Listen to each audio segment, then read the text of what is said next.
Eu quero começar fazendo uma pergunta para você, uma pergunta simples. Você já teve alguma expectativa frustrada? Bom, se você é um ser humano, você certamente já teve alguma expectativa frustrada. Se você está vivendo neste mundo real e não no metaverso, você está todos os dias lidando com expectativas frustradas. Lembra quando você era criança e que você ficou muito tempo esperando ganhar aquela pista da Hot Wheels, do ataque de tubarões de Natal da sua avó? E aí, quando você abriu o presente, eram 2 pares de meia e um pijama? Isso foi uma expectativa com certeza frustrada. Pior, quando seus pais falaram que iam te levar para dar um passeio e você imediatamente pensou, vou ganhar um sorvete. Mas aí você ganhou uma vacina no lugar. A gente cresce e as expectativas frustradas vão aumentando.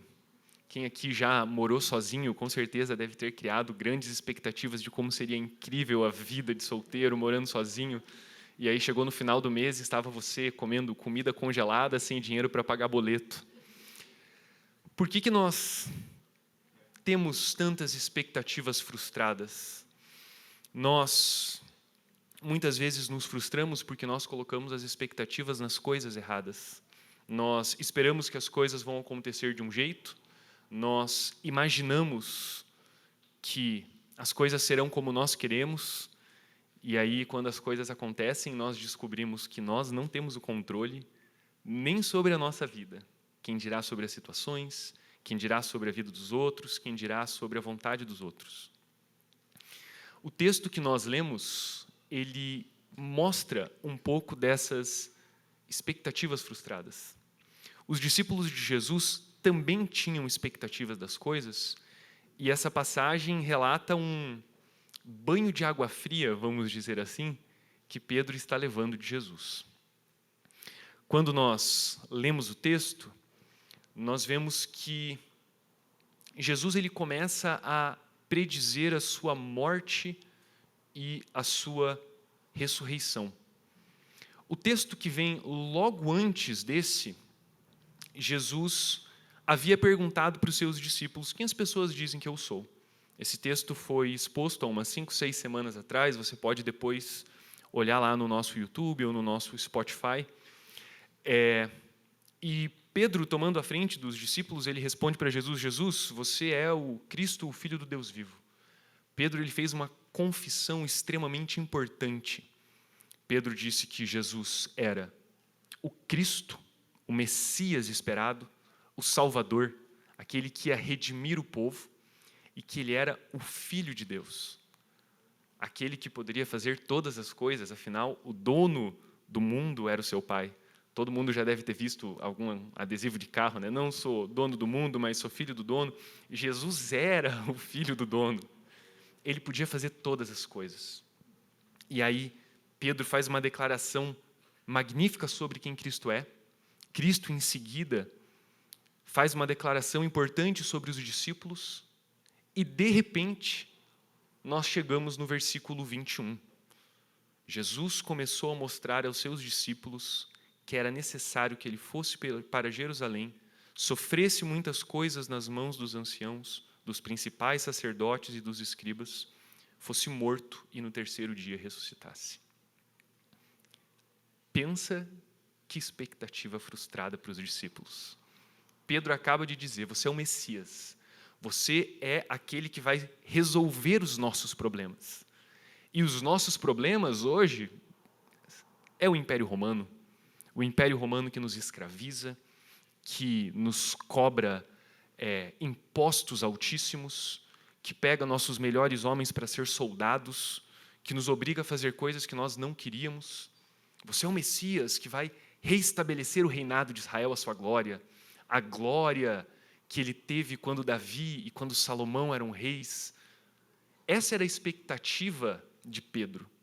Mas aí Jesus começa a dizer, é necessário que eu morra, é necessário que eu vá para Jerusalém e os líderes do povo, aqueles que deveriam, talvez na imaginação de Pedro, reconhecer a Jesus e dizer, agora nos governe, agora nos liberte, os líderes do povo vão me entregar para a morte.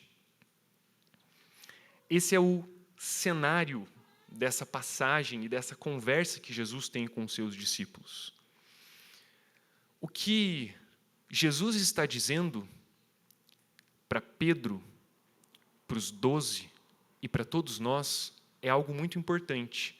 E aí eu intitulei essa mensagem de O caminho para a glória é o caminho da cruz. O que Jesus está dizendo para os seus discípulos é isso. O caminho da glória é o caminho da cruz. Todos eles esperavam algo glorioso. Eu não sei o que se passava exatamente na cabeça de Pedro. Eu não sei se Pedro esperava que Jesus fosse reunir um exército de homens para marchar contra César e derrubar o poder de César. Ou se Pedro esperava que Jesus fosse reunir um exército de anjos, afinal ele era o Filho de Deus, para marchar contra o império e restaurar Israel. Talvez Pedro, que via os grandes milagres de Jesus, tinha uma expectativa de algo como aquilo que Elias fez no Monte Carmelo, que fogo caísse do céu e consumisse todos os inimigos do povo de Deus. Mas, de repente, Jesus começa a dizer: é preciso que eu vá para Jerusalém e morra. Na cabeça de Pedro, isso não fazia o menor sentido. Nós, que conhecemos a história toda, sabemos que era imprescindível que Cristo, o Deus-homem, morresse. Nós, que temos manuais de teologia, sabemos que sem o sacrifício de Cristo Jesus na cruz, nós não poderíamos ter parte com Deus. Nós não poderíamos ser resgatados do império das trevas e levados para o reino do Senhor. Nós não poderíamos ser perdoados por Deus. Nós entendemos que a obra de Cristo era necessária, era essencial para que hoje nós pudéssemos ser adotados por Deus. Mas os discípulos não tinham esse entendimento. Os discípulos, quando ouviam Jesus falar sobre sua morte, eles nem sabiam o que aconteceria depois. Eles não tinham visto esse episódio ainda de The Chosen. Eles estavam vivendo esse episódio. E aí o que acontece é que Pedro, ele fica muito incomodado com isso. E aí a Escritura nos diz, no versículo 22, que Pedro chamou Jesus para um canto para ter uma conversa sós ali com ele. Diz assim: então Pedro, chamando-o à parte, começou a repreendê-lo, dizendo: que Deus não permita, Senhor, isso de modo nenhum irá lhe acontecer. O que Pedro estava fazendo era basicamente dizer para Jesus: Jesus, eu acho que você não conhece o plano de Deus direito. Deixa eu explicar para você que você ainda não entendeu uma coisa. Pedro estava fazendo o que tantas vezes nós fazemos. Muitas vezes nós nos deparamos com as dificuldades da vida, com os problemas, e aí nós pensamos em dizer a Deus: Deus, acho que o Senhor está fazendo errado. Esse sofrimento pelo qual eu estou passando não deveria ser assim. Eu sou teu filho, eu sou filho do dono do mundo. Acho que o Senhor se equivocou. Talvez o Senhor devesse deixar que eu resolvesse esse problema. Talvez o Senhor devesse ouvir as minhas sugestões. O que Pedro está fazendo com Jesus é justamente isso. Pedro está chamando Jesus e falando assim: Jesus, você está equivocado. Deus não vai permitir que isso aconteça contigo. Pedro é religioso. Ele não fala assim: eu acho que não deve ser desse jeito. Ele diz: Deus não permita. Pedro não havia entendido que a redenção do povo, para acontecer, necessitava da morte de Cristo. Pedro não tinha entendido que o caminho para a glória tão desejada era o caminho da cruz. E aí, a reação de Jesus, talvez ela pareça para nós muito dura. Jesus não olha para Pedro e fala assim: ô cara, confia em mim, deixa que eu sei o que eu estou fazendo. Jesus, ele repreende Pedro No versículo 23, diz que Jesus, voltando-se a Pedro, disse: saia da minha frente, Satanás. Você é para mim uma pedra de tropeço, porque não leva em consideração as coisas de Deus, e sim as dos homens. Talvez quando a gente lê esse texto, a gente fica um pouco chocado e fala: nossa, por que Jesus falou assim com Pedro? Por que Jesus foi tão duro? Mas nós estamos olhando, até agora, a ótica de Pedro. Nós estamos pensando em Pedro e na sua frustração, nas expectativas altíssimas que ele colocou sobre Jesus. Mas vamos agora, por um momento, olhar para a ótica de Jesus. Alguém já tinha oferecido antes para Cristo para que ele alcançasse o caminho da glória sem o sofrimento. Vocês lembram disso? Lá em Mateus 4, quando há o relato da tentação de Jesus, do versículos 1 ao 11, nós vemos que Jesus foi ao deserto para jejuar e orar. E que depois de 40 dias, jejuando e orando e buscando a presença do Senhor Deus, ele teve fome.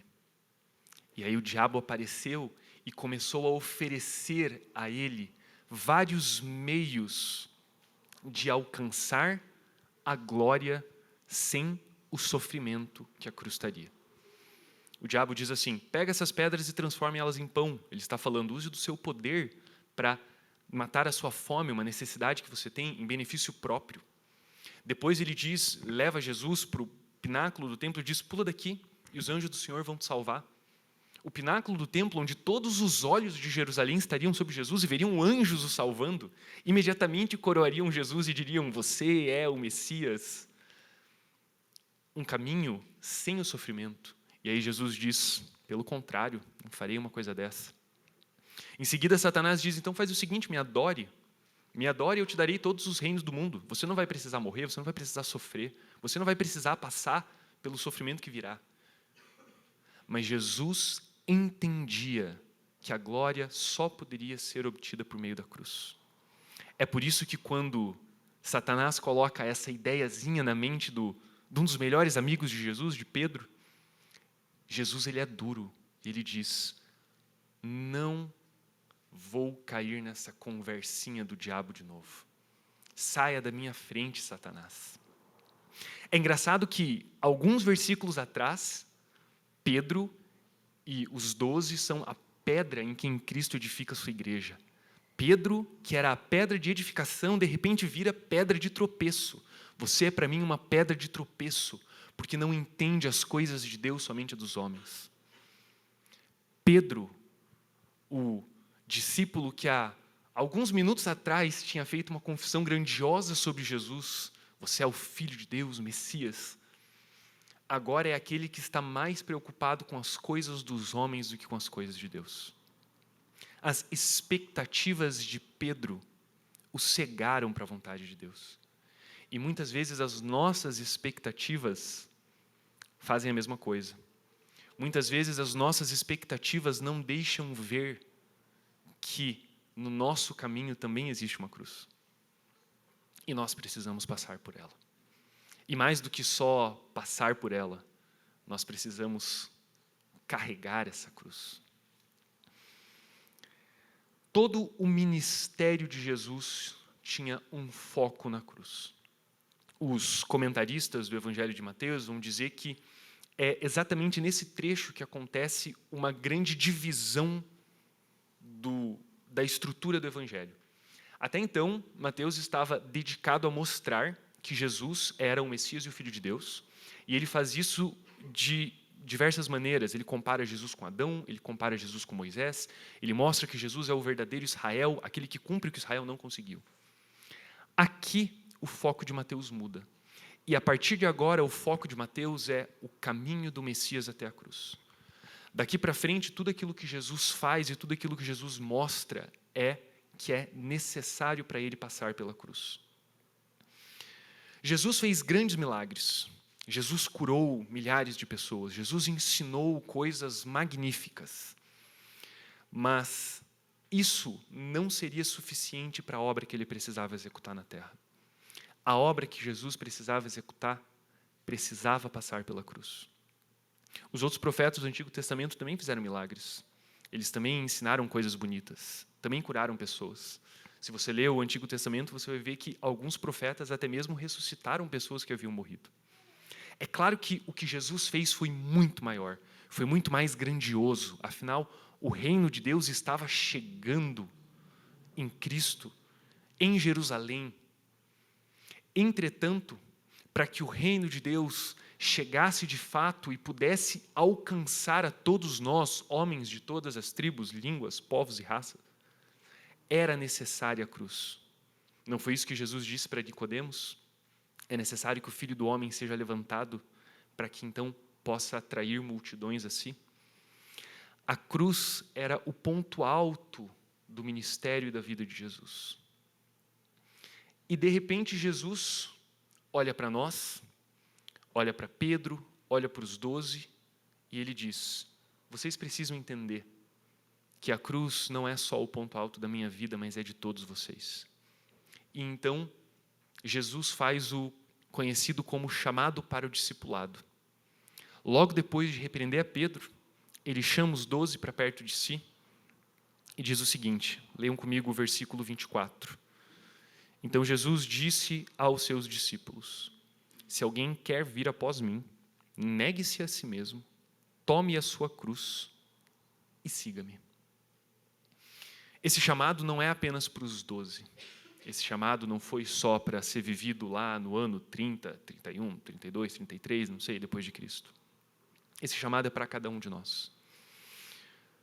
Se nós queremos ser uma igreja cruciforme, nós precisamos entender que a igreja cruciforme é a igreja envolvida com o discipulado de Cristo. Foi muito oportuno que no domingo passado o reverendo Samuel Coelho, lá da Central, que esteve conosco, pregou sobre discipulado. E hoje nós continuamos falando sobre discipulado, porque essa é a marca de uma igreja cruciforme. A igreja cruciforme, e essa palavra cruciforme significa que tem a forma da cruz, é a igreja comprometida com o discipulado de Jesus. E o discipulado de Jesus não é um modelo, uma cartilha, não é aquela conversa que você tem talvez com um amigo mais maduro, que você pode até chamar de discipulador, de conselheiro. O discipulado não é aquele momento que você tem nos seus grupos pequenos de pedir um conselho. O discipulado é o modo da vida que nós vivemos com Cristo. O discipulado é a nossa caminhada com Jesus, rumo à maturidade, rumo a nos parecermos mais com Ele. E aqui Jesus, Ele nos dá 3 lições sobre como deve acontecer o discipulado. E nós podemos aplicar isso como 3 características da igreja que tem a forma da cruz, a igreja cruciforme. A primeira coisa que nós vemos nesse texto é que a igreja cruciforme é composta de homens e mulheres que negam a si mesmos. Negar a si mesmo é renunciar às suas vontades, é renunciar às suas expectativas. Negar a si mesmo é estar pronto para se frustrar. Negar a si mesmo é ter os olhos voltados para Cristo, para viver aquilo que Cristo tem para si. Negar a si mesmo é parar de pensar que eu sei qual é o melhor caminho para a minha vida. É parar de achar que eu tenho que tomar as decisões, que eu tenho o controle de todas as coisas. Dietrich Bonhoeffer, um pastor muito importante que viveu no período do nazismo e foi condenado à morte em um campo de concentração, ele escreveu que a abnegação, essa renúncia de si mesmo, é conhecer apenas a Cristo e não mais a si próprio. É ver somente a Cristo que está à nossa frente e não mais o caminho que nos impõe tantas dificuldades. A abnegação diz tão somente: Ele vai à frente, apego-me a Ele. Renunciar a si mesmo é isso, é ter os olhos fixos em Cristo e, olhando para Cristo, caminhar com Cristo, sem se preocupar o que esse caminho pode trazer de dificuldade, sem se preocupar com o sofrimento que pode aparecer nesse caminho, porque os olhos estão fixos em Cristo e não mais em si mesmo, nas suas vontades, nas suas necessidades, nos seus desejos e anseios. essa mensagem é totalmente contracultural. A cultura hoje, e não só hoje, mas desde que o pecado entrou no mundo, ela é uma cultura centrada no homem, egocêntrica. A mensagem que nós ouvimos é: você precisa ser feliz. Você precisa buscar a sua satisfação. Você precisa fazer alguma coisa que você se sinta realizado. Entretanto, o chamado do Evangelho não é esse. O chamado no Evangelho não é: ei, vem aqui, e aí você vai se sentir realizado. O chamado do Evangelho é: ei, vem aqui, negue o seu eu. É claro que servir a Cristo e andar com o Senhor é a maior alegria que nós podemos ter no mundo. Mas nós não buscamos a Cristo e a Deus esperando essa alegria. Nós buscamos a Cristo e a Deus porque Ele é tudo. E nós entendemos que nesse caminho nós precisamos negar a nós mesmos. Meu irmão, quais têm sido suas prioridades? O que você tem desejado?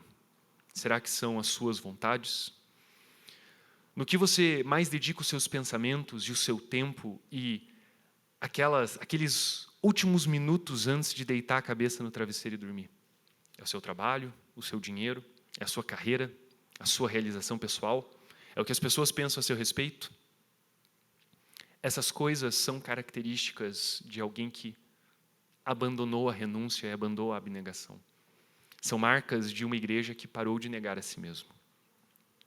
Renunciar a si mesmo também é abandonar os seus direitos. A igreja de Cristo, a igreja cruciforme, ela para de se preocupar com isso é meu direito, devo batalhar por ele, e passa a se preocupar com o que o Senhor tem para mim. Se é um caminho de sofrimento, eu receberei. Se é um caminho de alegria, eu receberei.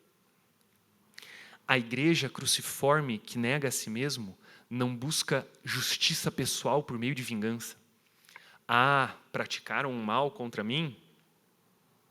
Vai ter volta. Se não for eu que vou me vingar, vai ser o Senhor. Parece bonito dizer uma coisa dessa, mas isso nada mais é do que usar a Deus como um instrumento de justiça pessoal, de vingança. Deus é aquele que me vinga. Meu irmão, nós somos chamados a abandonar até mesmo nossa dignidade para seguir a Cristo. Uma das maiores tentações que nós temos como igreja é querer ser relevantes. Nós queremos que as pessoas nos vejam e ouçam o que nós temos a dizer. Nós queremos fazer a nossa palavra valer, o nosso direito ser grande. Entretanto, nós nunca fomos chamados para ser relevantes. No final do ano passado, o pastor Daniel Supimpa pregou aqui na igreja e ele disse uma frase que ficou, desde então, muito presente na minha mente. Ele disse que o chamado para a igreja não é ser relevante, mas ser santa. Nós não somos chamados para ser relevantes, porque muitas vezes, para sermos relevantes culturalmente, nós vamos ter que sacrificar a fidelidade ao Senhor, sacrificar a fidelidade àquilo que a palavra diz.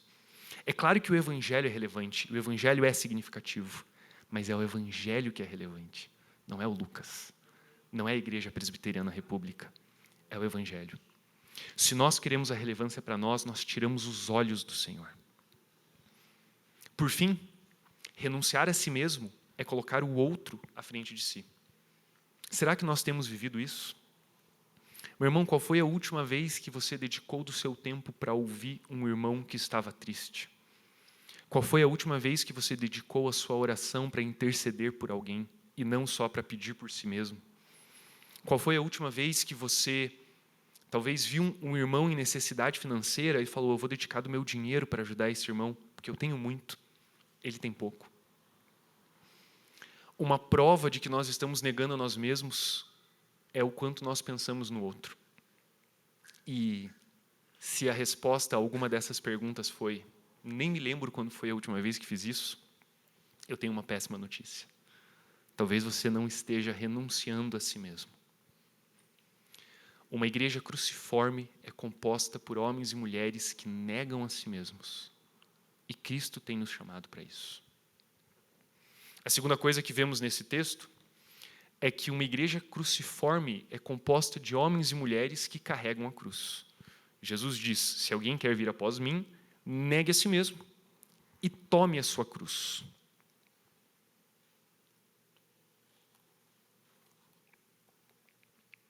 Quando disse essa frase, Jesus ainda não tinha sido crucificado.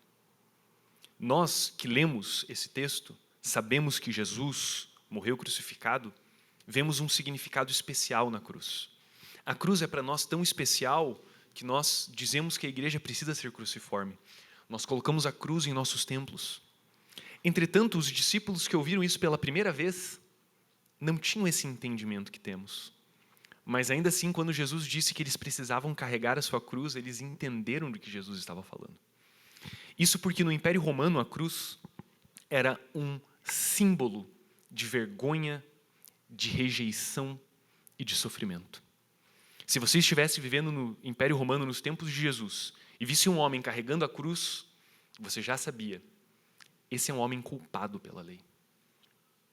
Esse é um homem rejeitado pela sociedade. E um homem que passará por uma morte pior do que talvez qualquer outra morte que existisse na época. A cruz é símbolo disso: rejeição, vergonha e sofrimento. Então, quando Jesus diz para nós que nós devemos tomar a cruz, Ele está falando isso. Na sua vida, você vai passar por vergonha, por rejeição e por sofrimento. Mas não porque você é um cara, talvez, que as pessoas não gostam muito, ou porque você é aquele cara chato que incomoda todo mundo e aí ninguém te quer por perto. Essa vergonha, essa rejeição, elas são associadas porque você é um discípulo de Jesus. É impossível sermos discípulos de Jesus e não sermos rejeitados, porque Jesus mesmo disse: se o mundo o odiou, como não odiaria os seus? É impossível sermos discípulos de Jesus e não passarmos por sofrimentos, e sofrimentos relativos e relacionados ao discipulado de Cristo. Tudo isso é a cruz que somos chamados a carregar. A cruz não é aquele vizinho barulhento ou aquele cunhado que te pede dinheiro emprestado. A cruz é a vergonha do discipulado, é a rejeição pelo mundo que a igreja passa e que a igreja vai passar. Esse caminho para a glória sem a cruz que Satanás ofereceu para Jesus, ele nos oferece também. E ele vem oferecendo para a igreja ao longo de toda a história. Em 1518, e eu sempre falo sobre isso, então vocês possivelmente já me ouviram falar isso antes, Martinho Lutero, o reformador, ele participou de um debate que, a meu ver, é o debate mais importante da Reforma Protestante, chamado debate de Heidelberg. Nesse debate, Lutero ele mostrou como a igreja da sua época e a igreja da nossa época tenta alcançar a Deus por meio de um caminho de glória, mas que a única forma de alcançar a Deus é por um caminho de cruz, é por meio do Cristo crucificado. Lutero dizia que a igreja tentava fazer grandes coisas para conseguir o favor de Deus, construía grandes templos, queria estar fortemente envolvida com a política, fazia obras magníficas, ou então buscava a Deus por um caminho de conhecimento, lia muitos livros, mas tudo isso era um caminho de glória, incapaz de chegar ao Senhor. Porque está aqui, Jesus está mostrando, o caminho do discipulado é o caminho da cruz. Não há como chegar a Deus se não for por meio da cruz. E Cristo nos convida a, olhando para a cruz que Ele tomou no nosso lugar, para que por meio da obra dele nós tivéssemos paz com Deus, que nós sigamos o seu passo tomando a cruz que Ele nos dá para carregar. A vergonha do discipulado, da rejeição. Sempre que nós tentamos viver a vida cristã por meio da glória, querendo, desejando a glória agora, desejando o reconhecimento, desejando o louvor da sociedade, nós abandonamos a forma da cruz. Nós abandonamos a vida de discipulado que o Senhor nos chamou. E quando abandonamos a forma da cruz, nós deixamos de viver a vida correta que o Senhor nos chama. quando nos envolvemos com obras grandiosas, nós queremos o reconhecimento para nós. Nós não precisamos disso. Nós precisamos aceitar a cruz que o Senhor nos dá para carregar todos os dias. Uma igreja cruciforme é uma igreja composta de homens e mulheres que carregam a cruz. Por fim, uma igreja cruciforme é composta de homens e mulheres que seguem a Jesus. E isso talvez pode soar óbvio, você vai dizer, mas é claro, eu sou cristão, eu preciso seguir a Jesus.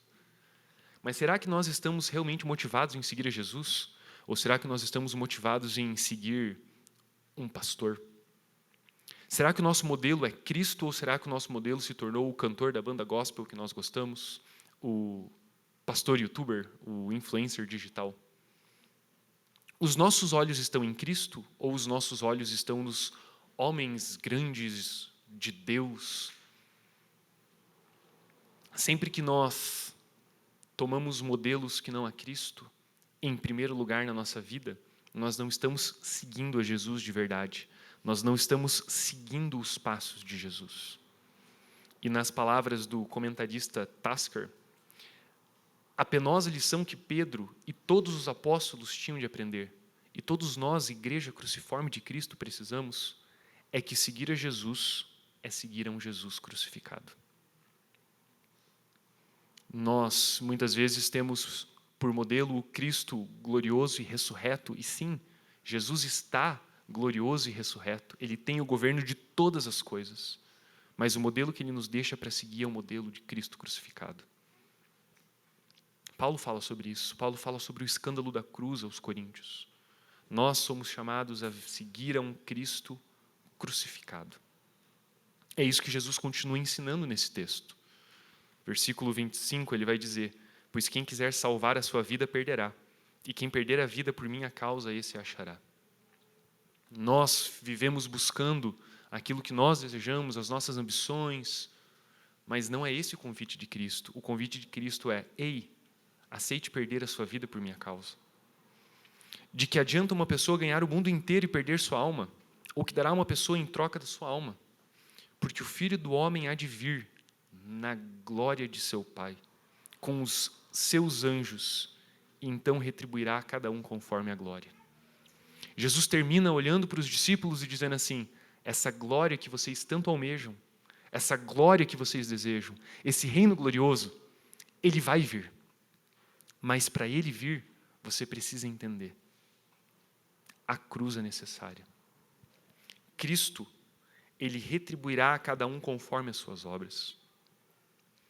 Meu irmão, a obra que nos cabe é a obra de negar a si mesmo, de tomar a cruz e de seguir a Cristo. O convite que o Senhor nos faz é esse: é para renunciar às nossas vontades, nossa paixão, nossa dignidade pessoal, nossa justiça própria. Aceitar a vergonha, a rejeição pelo Evangelho, porque o nosso comprometimento é com o Evangelho. E seguir a Cristo, andar nos passos de Cristo, fazendo a vontade de Cristo. Eu gostaria de terminar lendo com vocês as palavras de uma oração puritana muito conhecida, o Vale da Visão. Possivelmente todo mundo já ouviu falar nessa oração. Ela dá título a um livro. E é isso que o Senhor nos chama, e eu creio que essa deveria ser a nossa oração todos os dias. Permita-me aprender pelo paradoxo, que o caminho para baixo é o caminho para cima, que ser humilde é ser elevado, que o coração quebrado é o coração sarado, que o espírito contrito é o espírito alegre, que a alma arrependida é a alma vitoriosa, que não ter nada é possuir tudo, que suportar a cruz é usar a coroa, que dar é receber, que o vale é o lugar da visão. Meu irmão, que o Senhor possa te ensinar isso na sua caminhada com Ele. Nós somos chamados a perder, nós somos chamados a entregar, nós somos chamados a renunciar.